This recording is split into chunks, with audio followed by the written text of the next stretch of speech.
عسلامة ومرحبا بكم أصدقاء ومتابعي قناة أسرار مخفية.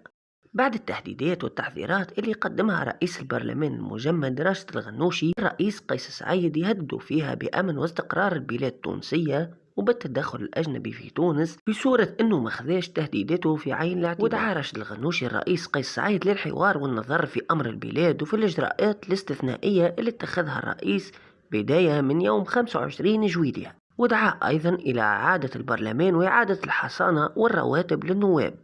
ورد قيس سعيد على تهديدات رجل الغنوشي البارح وقال إنه من يظن إنه الرئيس قيس سعيد سيتراجع عن قراراته أو موقفه فهو واهم، وإنه باش يقدم إلى الأمام ولا رجوع للوراء. وقال الرئيس قيس سعيد: وين تشوفوا في الدكتاتورية اللي باقين توهموا في رواحكم وفي الشعب التونسي بها؟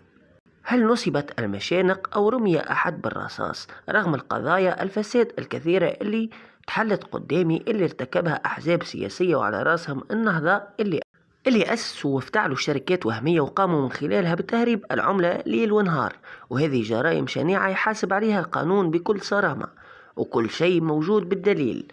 وقال: إذا كنت ديكتاتور كنت اتخذت إجراءات أقصى من اتخذتها في قراراتي اليوم، وباش تكون القرارات هذه تعبير على إرادة الشعب وهي نفسها المطالب اللي طالب بها الشعب التونسي في ثورته ضد الظلم. وقال قيس سعيد: فلتذهب الأحزاب الفاسدة بخريطتها وحوارها، والشعب التونسي هو فقط من تهمني مصلحته وهو ماض بدونهم إلى الأمام.